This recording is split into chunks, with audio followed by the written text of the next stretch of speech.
कुछ दिनों से मैं यही सारा ड्रामा होते देख रहा था। जैसे ही मेरा अरबी मालिक अपने काम के लिए ऑफिस जाता तो उसकी चारों बेटियां यूं खुश होती जैसे कि आज़ाद हो चुकी हों। फौरन से उनकी छोटी बेटी मेरे पास आती और एक लिस्ट पकड़ाकर कहती, चौकीदार ये सामान लेकर आओ। इन लड़कियों का रोज का मामूल बनता जा रहा था। जैसे ही उनका बाप ऑफिस के लिए निकलता वो लड़की मुझे ऐसे ही मार्केट का लिख कर दे देती, जो कि उनके घर से काफी दूर थी, जहां से सामान लाने में मुझे 3-4 घंटे लग जाते थे। और जब मैं वापस आता तो वो लड़की बेहद खुश होती और आंखों से ऐसे इशारे करती जिन्हें देखकर मुझे भी शर्म आने लगती। चंद दिन तो मैं ये सब देखता रहा। मुझे लगा कि शायद वो अरबी शख्स अपनी बेटियों पर बेजा किस्म की सख्ती करता है, डांटता पीटता है, घर से बाहर नहीं निकलने देता, जो वो यूं बाप के जाने पर इतना खुश होती हैं। फिर मैंने सोचा कि अगर ऐसा है तो वो मुझे क्यों बाहर भेजती हैं। मैं तो घर से बाहर ड्यूटी देता हूँ, वो जो चाहे घर में आज़ादाना तरीके से कर सकती थी। मुझे बाहर भेजने का भला क्या जवाब था। वो मुझे बाहर क्यों भेजती हैं और ऐसी जगह पर क्यों भेजती हैं जहाँ से आने जाने में मुझे कई घंटे लग जाएं। शायद वो मुझे बाहर इसलिए भेजती होंगी कि मैं मालिक को शिकायत ना लगा दूं, लेकिन असल बात तो कुछ और ही थी। और वो बात ऐसी शर्मनाक थी कि मैं सोच भी नहीं सकता था। जब से मेरी यहाँ पर नौकरी लगी थी, चंद दिन तो मैं यही सब कुछ देखता रहा, लेकिन उसके बाद मुझे इन लड़कियों पर शक होने लगा। और शक की वजह मालिक की छोटी बेटी थी। जब मैं सामान लेकर आता बार बार दरवाजा खटखटाने लगता, कभी बेल देने लगता। 15 मिनट बाद मालिक की छोटी बेटी दरवाजा खोलती और उसके चेहरे की रंगत उड़ी हुई होती। जैसे ही मैं अंदर दाखिल होता तो वो लड़की बार बार पीछे पलट कर लाउंज के दरवाजे की तरफ देखने लगती, जैसे कि घर के लाउंज में कोई मौजूद हो। जैसे ही मैं सामान अंदर लेकर जाता तो कहती कि चौकीदार सामान यहीं रख दो, मैं ले जाऊंगी। मैंने कहा, बीबी जी इतना भारी सामान आप कैसे उठाएंगी, मैं अंदर रख देता हूँ। लेकिन वो मुझे अंदर नहीं जाने देती थी, बार बार यही कहती थी कि यहीं रख दो, मैं ले जाऊंगी। और वो भारी शापर उठाए अंदर चली जाती। बड़ी तुबली पतली 16 साल की लड़की थी, उसकी बहनें भी 20 साल की थी। इनकी वालदा हयात ना थी। मुझे इस लड़की को देखकर न जाने क्यों गड़बड़ का एहसास होने लगा। वो लड़की कभी बंगले की पिछली जानिब देखने लगती जैसे वहां कोई मौजूद हो, कभी दुपट्टे से अपना पसीना पोंछने लगती। फिर मुझे जब ये मालूम हुआ कि मालिक ने अपनी बेटियों पर किसी किस्म की कोई पाबंदी और सख्ती नहीं लगाई, बल्कि वो तो अपनी बेटियों से बहुत प्यार करते हैं, मैं सोच में पड़ गया कि जब मालिक अपनी बेटियों से इतनी मोहब्बत करते थे तो फिर वो लड़कियां उनके जाते ही ऐसे खुश होती हैं जैसे किसी कैद से रिहा हुई हों और मुझे बाहर भेज देती हैं। एक बार जैसे मालिक ऑफिस के लिए घर से निकले, फौरन से उनकी छोटी बेटी मेरे पास आ गई, मेरे हाथ में लिस्ट थमा दी। मैंने कहा, आज मेरे सर में बहुत दर्द है, मैं कहीं भी नहीं जा सकता। ये सुनकर उसका चेहरा गुस्से से लाल हुआ। कहने लगी, सर दर्द की गोली तुम्हें लाकर देती हूँ, वो खाओ और जाओ, यहाँ से जो काम बोला है वो करो। मैंने कहा, नहीं बीबी जी, आज मेरे सर में बहुत शदीद दर्द है, मैं नहीं जा सकता। मैं मालिक से भी कह दूंगा। मेरा ये कहना था कि वो लड़की गुस्से से वापस पलट गई। मैं सोच चुका था कि आज तो मैं इन लड़कियों का राज जानकर ही रहूंगा कि आखिर ये मालिक के जाने के बाद मुझे बाजार भेजकर क्या करती हैं। अभी मैं ये सोच ही रहा था जब कमरे का दरवाजा खुला। वही 16 साल लड़की बड़े गुस्से से मेरी तरफ आने लगी। मैं संभल कर बैठ गया और अपना सर यूं हाथ पर रख लिया जैसे मेरे सर में शदीद दर्द हो। जैसे ही वो मेरे करीब आई, इससे पहले कि वो मुझसे कुछ कहती, मैंने कहा, बीबी जी सर में बहुत दर्द है, मैं कहीं भी नहीं जा सकता। मैंने अपने चेहरे पर बड़ी मस्कीनियत सजाते हुए कहा। वो कहने लगी कि हमें बहुत जरूरी सामान मंगवाना था, अगर तुम ये दवा खा लो तो तुम्हारे सर का दर्द बिल्कुल ठीक हो जाएगा। उसने एक दवाई मेरी तरफ बढ़ाई। मैंने कहा, नहीं बीबी जी, मुझे दवाइयाँ खाना नापसंद है, बस मैं कुछ देर सर टिकाकर आंखें बंद करूंगा तो सर दर्द ठीक हो जाएगा। कुछ देर तो वो मुझे देखती रही और मैं अपना सर पकड़े यूं बैठा रहा जैसे अपने सर दर्द की वजह से बेहद परेशान हूँ। फिर वो लड़की वापस अंदर चली गई और लाउंज का दरवाजा जोर से बंद किया। उसके बाद जो कुछ मेरी आंखों ने देखा मेरे तो होश उड़ाने के लिए काफी था। मैंने देखा बंगले की पिछली जानिब लगे दरख्तों में हलचल सी हो रही थी, जैसे कि कोई भूंजाल सा आ गया हो। मेरे दिल में 100 वसवसे आ रहे थे। मुझे लगा कि शायद मैं अपनी जगह दुरुस्त हूँ, शायद वो लड़कियां मुझे बाजार भेजने के बाद यहाँ पर किसी को बुलाती थी, वही गर्लफ्रेंड बॉय فرینڈ والا چکر، شاید ان درختوں سے وہ لڑکے اندر آتے ہوں گے۔ اگر ایسا تھا تو یہ تو بہت غلط بات تھی۔ میں نے اپنی بندوق پکڑی اور بنگلے کی پچھلی جانب جانے لگا۔ میرے مالک کے بنگلے میں جو گھر بنا ہوا تھا وہ بنگلے کے بیچوں بیچ تھا، اس لیے پیچھے کی راہداریوں میں وہ درخت مجھے مین گیٹ سے صاف نظر آتے تھے، جو اس وقت اس طرح سے ہل رہے تھے جیسے اس درخت میں کوئی موجود ہو۔ میں نے اپنی بندوق پکڑی، پیچھے کی جانب جانے لگا۔ جیسے جیسے میں پیچھے کی طرف قدم بڑھا رہا تھا میرا دل بھی زوروں سے دھڑک رہا تھا کہ نہ جانے کیا قصہ ہے، لیکن جیسے ہی میں پیچھے پہنچا مجھے یوں محسوس ہوا جیسے درخت پر کوئی چڑھا ہوا ہے اور درخت کی شاخوں کو ہلا رہا ہے۔ میں نے سخت لہجے میں کہا، کون ہے یہاں؟ میری آواز سننے کی دیر تھی کہ درخت کی حال چال فوراً سے رک گئی۔ میں نے دوبارہ سے کہا، یہاں کون ہے؟ مجھے بتاؤ ورنہ میں گولی چلا دوں گا۔ یہ سننا تھا کہ مالک کی چھوٹی بیٹی نے شاخوں کو پیچھے کر کے اپنی شکل دکھائی، کہنے لگی کہ دماغ خراب ہو گیا تمہارا۔ میں ہوں۔ میں نے کہا، بی بی جی آپ یہاں پر اس وقت کیا کر رہی ہیں؟ کہنے لگی، میں یہاں پر پھل توڑنے آئی تھی۔ اب کیا اس کے لیے بھی مجھے تم سے اجازت لینی پڑے گی؟ اس کا لہجہ بہت سخت تھا، مجھے شرمندگی سی ہوئی۔ میں وہاں سے واپس جانے لگا، لیکن اچانک سے مجھے ایک سایہ کھڑکی میں دکھائی دینے لگا، جیسے اس کمرے کے اندر کوئی موجود ہے۔ میری جان یہ دیکھ کر نکلی کہ اس کمرے میں جو سایہ میں نے دیکھا تھا وہ کسی مرد کا سایہ تھا، اسی لیے میں فوراً سے رک گیا۔ لیکن اس کے بعد جو کچھ میری آنکھوں نے دیکھا، میں سانس لینا بھی بھول گیا تھا۔ میں سوچ بھی نہیں سکتا تھا کہ مالک کی بیٹیاں ایسا بھی کر سکتی تھی۔ حالانکہ چند دن پہلے میں نے مالک کو یہ کہتے ہوئے سنا تھا کہ انہیں اپنی تینوں بیٹیوں سے اس قدر محبت ہے کہ اپنی بیوی کے مرنے کے بعد انہوں نے دوسری شادی نہیں کی کہ کہیں سوتیلی ماں ان کی بیٹیوں کے ساتھ بدسلوکی نہ کرے۔ پھر یہ لڑکیاں کیسے اپنے والد کو دھوکہ دے سکتی تھی؟ مجھے ان لڑکیوں پر افسوس سا ہونے لگا، کیونکہ کھڑکی کی دوسری جانب جو سایہ میں نے دیکھا تھا پہلے وہ ایک لڑکے کا تھا، اس کے بعد دوسرا سایہ ایک لڑکی کا تھا، جو کہ قابل اعتراض حد تک ایک دوسرے کے قریب تھے۔ یہ دیکھ کر تو میری رگوں میں خون آگ کی طرح دوڑنے لگا، میرے دماغ کی تنابیں کھینچنے لگی۔ جیسے ہی میں آگے بڑھا کہ کھڑکی کھول کر دیکھ سکوں کہ وہ کون سا نوجوان ہے اور اسے گولیوں سے بھون کے رکھ دوں، ابھی میں کھڑکی کے پاس پہنچا ہی تھا کہ اس سے پہلے کہ میں کھڑکی کو کھولتا میرے کندھے پر کسی نے زور کی چپت لگائی۔ جب میں پیچھے پلٹا تو مالک کی چھوٹی بیٹی میرے سامنے بڑے غصے سے کھڑی، مجھ سے کہنے لگی، یہاں کیا تانگا جھانگی کر رہے ہو؟ آ جانے دو بابا کو، میں تمہاری شکایت لگاؤں گی۔ میں نے کہا، میں نے یہاں پر ایک لڑکے کا سایہ دیکھا ہے اور اس وقت گھر میں کسی مرد کا ہونا میری سمجھ سے باہر ہے۔ میری بات سن کر لڑکی کی رنگت فک ہو گئی، کہنے لگی، ایسا کچھ نہیں ہے، تم جا کر اپنی ڈیوٹی دو۔ میں نے کہا، اس گھر کی حفاظت ہی میری ڈیوٹی ہے، اس لیے میں دیکھوں گا کہ یہاں پر کون ہے۔ میرا یہ کہنا تھا کہ وہ زور زور سے چلانے لگی کہ تم ہوتے کون ہو ہمارے گھر کے اندر جھانکنے والے؟ میں نے اس لڑکی کی بات پر کوئی توجہ نہیں دی، لیکن جیسے ہی میں کھڑکی کی جانب بڑھا اس لڑکی نے تو میرا ہاتھ پکڑ لیا اور مجھے پیچھے کی جانب کھینچنے لگی۔ اب تو میرا شک یقین میں بدل گیا، یقیناً کوئی نہ کوئی گڑبڑ ضرور ہے۔ میں نے فوراً سے اپنا ہاتھ چھڑوایا۔ میں نے کہا، دور رہو مجھ سے، مجھے اپنا کام کرنے دو۔ یہ کہنے کے بعد میں نے کھڑکی کھول دی۔ جب میں نے اندر جھانکا تو مجھے حیرت ہونے لگی، کیونکہ کمرہ بالکل خالی تھا۔ وہ کمرہ مالک کی بڑی بیٹی کا تھا، جو کمرے میں ہر چیز سجاوٹ کی موجود تھی، لیکن کوئی انسان وہاں موجود نہ تھا۔ میں نے پورا کمرہ جھانک کر دیکھا، لیکن مجھے کوئی نظر نہیں آیا۔ شاید اس لڑکی نے جان بوجھ کر شور مچایا تھا تاکہ اندر کھڑے دونوں نفوس اس کی آواز سن کر ہوشیار ہو جائیں اور ادھر ادھر چھپ جائیں۔ میں نے گھور کر اس لڑکی کو دیکھا، تب تک وہ لڑکی راہداری سے لاؤنج کی طرف جا رہی تھی۔ میں تیز قدم بڑھاتا ہوا اس کے پیچھے جانے لگا۔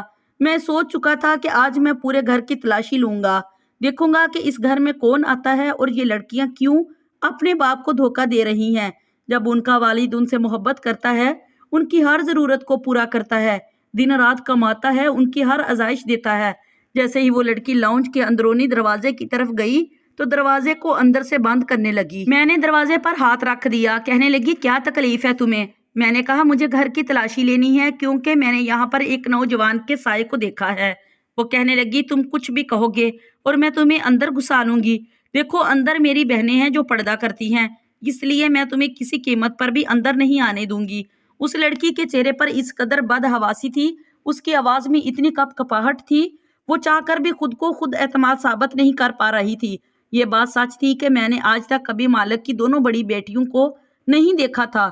मैंने कहा कि मैं भी बहनों का भाई हूँ, औरत की इज्जत अच्छे तरीके से करना जानता हूँ। अगर मुझे मालिक ने चौकीदार की नौकरी पर रखा है, मुझ पर भरोसा किया है, तो मैं नमक हरामी कभी नहीं दिखाऊंगा।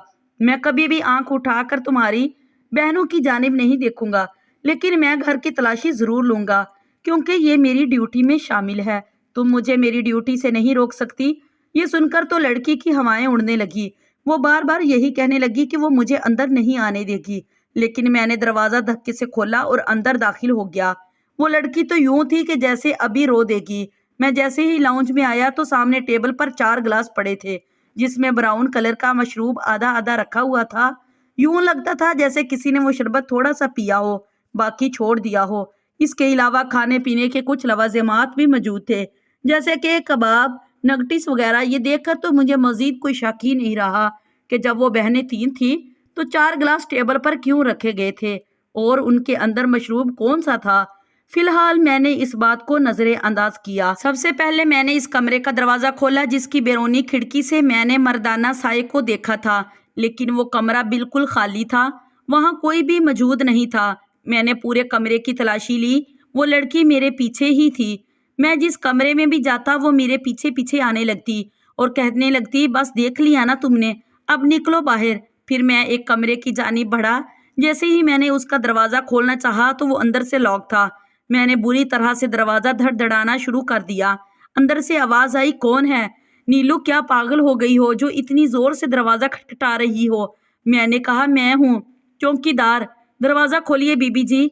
मेरी आवाज सुनकर वो जो कोई भी थी कहने लगी, चौकीदार और घर के अंदर? तुम्हें घर के अंदर आने की इजाजत किसने दी? हम पर्दा करती हैं, हम किसी भी मर्द के सामने नहीं आती। तुम्हारा क्या काम है घर के अंदर आने का? बाहर जाकर अपनी ड्यूटी निभाओ। मैंने कहा, मेरा काम इस घर की हिफाजत करना है। मालिक मुझे घर की हिफाजत के पैसे देते हैं, घर के बाहर बैठकर मक्खियां मारने के लिए नहीं।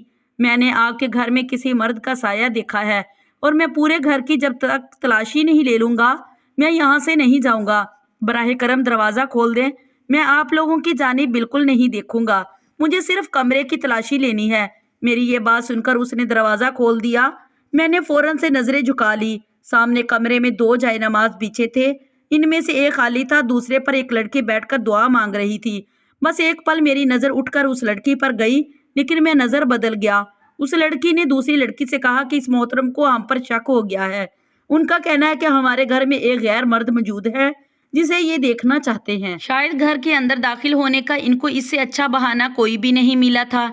ये सुनकर मैं तरमला के रह गया, लेकिन बहरहाल मैं चाहता था कि मैं उस शख्स को ढूंढ लूं ताकि मैं इसे बता सकूं कि मैं ख्वामख्वाह अंदर नहीं आया। बहरहाल वो दोनों लड़कियां कमरे से बाहर नहीं निकली थी। मैंने पूरे कमरे की तलाशी ली, लेकिन मेरी हैरियत की इंतहा नहीं रही। पूरा कमरा खाली था, बिल्कुल पूरा घर ही खाली था। इन तीनों लड़कियों के अलावा वहां कोई भी मौजूद नहीं था। शायद इन लड़कियों ने इस लड़के को भगा दिया था, जैसे वो मालिक की और मेरी गैर मौजूदगी में बुलाती थी। जब मैंने पूरे घर का कोना कोना छान मारा और मुझे कोई ना मिला तो वो लड़की कहने लगी, हो गई तुम्हारी तसल्ली, अब बाहर जाओ और बाबा को आने दो। आज मैं इन्हें कहूंगी कि मैंने आपसे पहले ही कहा था कि किसी बुढ़े चौकीदार को रखें। ये नौजवान चौकीदार घरों की हिफाजत कम करते हैं और घर की खवातीन पर नजर ज्यादा रखते हैं। मैं जानती हूँ कि तुम किस मकसद के तहत यहाँ आए थे। वो कैसे मेरे किरदार पर उंगली उठा सकती थी?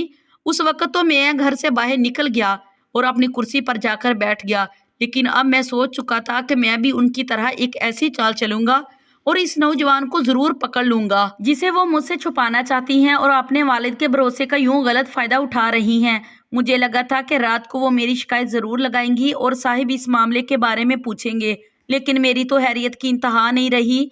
इन लड़कियों ने मालिक से कोई बात ही नहीं की, वरना मालिक मुझसे जरूर पूछते या उसके मुतल्लिक कोई भी बात करते।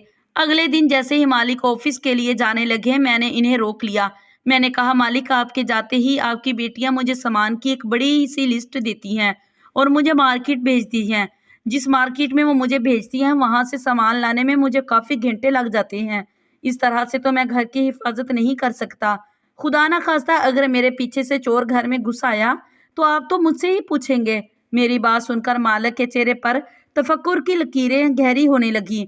کہنے لگا اچھا کیا میری بیٹیاں روز تمہیں مارکیٹ بھیجتی ہیں؟ میں نے کہا جی ہاں۔ وہ کہنے لگے اگر انہیں سامان کی ضرورت ہے تو وہ ڈرائیور سے کیوں نہیں کہتی؟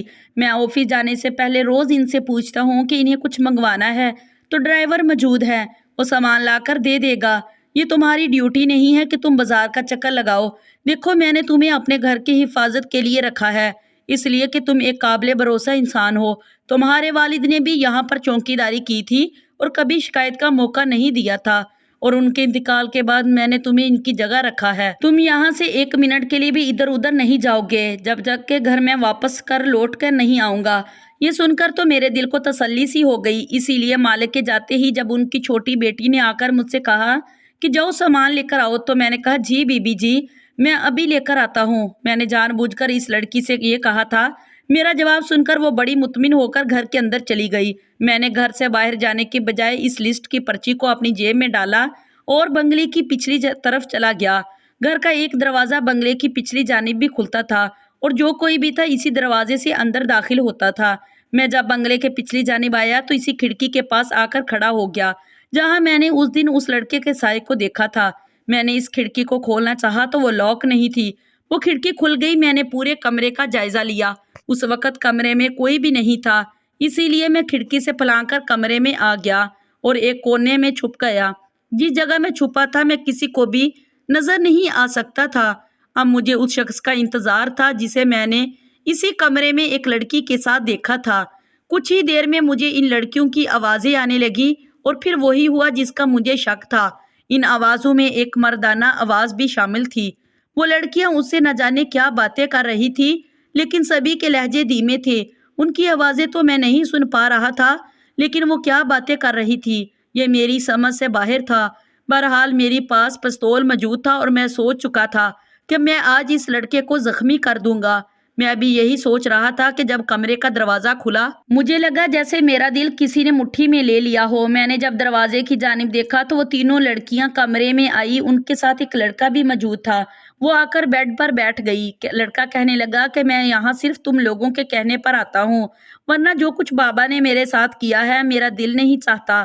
وہ کہنے لگی کہ پلیز بھیا تم کیوں بابا سے ناراضگی پال کر بیٹھے ہو؟ اپنے غصے کو جانے دو، ہم کب تک تمہیں چھپ چھپ کر گھر پر بلاتے رہیں گے؟ جس دن بابا کو پتہ چل گیا وہ تمہیں مار مار کے گھر سے نکال دیں گے۔ اور اب تو جو چوکیدار انہوں نے رکھا ہے وہ تو ایسا بے غیرت ہے، گھر میں گھسا چلا آتا ہے۔ کل بھی اسے شک ہو گیا تھا، شکر ہے کہ آج وہ بازار چلا گیا، لیکن ایسا روز روز نہیں چل سکتا۔ وہ کہنے لگا کہ میں تب تک گھر واپس نہیں آؤں گا جب تک بابا اس لڑکی کے گھر میرے رشتے کی بات نہیں کرتے۔ میں اس کے علاوہ کسی اور لڑکی سے شادی نہیں کروں گا۔ تم لوگ سمجھاؤ بابا کو ورنہ وہ اپنا ہی نقصان کریں گے۔ میرے پاس آفس کی بھی پوری رپورٹ ہے، ان کا مینیجر انہیں دونوں ہاتھوں سے لوٹ رہا ہے، اور دیکھنا ایک دن آفس بھی تباہ ہو جائے گا اور یہ گھر بھی بک جائے گا۔ یہ سننا تھا کہ وہ لڑکیاں گھبرانے لگی۔ اب میں ساری کہانی سمجھ چکا تھا کہ وہ لڑکا ان کا بھائی ہے جو کسی بات پر باپ سے ناراض تھا اور اپنے والد کے جانے کے بعد بہنوں سے ملنے آتا تھا۔ مجھے اپنی سوچ پر بہت افسوس ہوا، لیکن بہرحال میری جگہ کوئی بھی ہوتا تو ایسا ہی سوچتا۔ وہ لوگ کافی دیر آپس میں باتیں کرتے رہے، پھر کمرے سے باہر نکل گئے۔ شاید اس دن جب میں نے سایہ دیکھا تھا وہ ایک بہن کا اپنے بھائی کے ساتھ لگنے کا سایہ تھا، جیسا کہ اکثر بہنیں اپنے بھائی کے ساتھ لگ کر رو دیتی ہیں اور وہ انہیں تسلی دیتی ہیں۔ بہرحال میں جیسے ہی گھر کے اندر داخل ہوا تھا ویسے ہی میں گھر سے باہر چلا گیا۔ پھر میں مین گیٹ سے باہر نکل گیا، کچھ دیر ادھر ادھر سڑکوں پہ گھومتا پھرتا رہا، پھر چند گھنٹے بعد واپس آیا تاکہ انہیں یہ لگے کہ میں بازار گیا تھا۔ کچھ سامان بھی آتے ہوئے لے آیا تھا۔ کچھ دن کے بعد میں نے مالک سے ساری بات کہی۔ یہ بات سن کر مالک غصے میں آ گئے۔ پھر میں نے انہیں سمجھایا کہ وہ اپنے بیٹے کی شادی وہیں کر دیں جہاں وہ چاہتا ہے۔ وہ کہنے لگے کہ مجھے وہ لڑکی پسند نہیں، وہ بہت زیادہ فیشنیبل ہے، میری لڑکیوں کو بھی آزاد خیال بنا دے گی۔ بہرحال میرے بہت سمجھانے پر مالک مان گئے اور اپنے بیٹے کو منا کر گھر لے آئے۔ پلیز میری ویڈیو کو لائک کریں اور شیئر کریں اور میرے چینل کو سبسکرائب کریں تاکہ میں اپنی ہر اچھی آنے والی ویڈیو آپ لوگوں تک ضرور شیئر کر سکوں۔ تب تک کے لیے مجھے اجازت دیجیے۔ خدا حافظ۔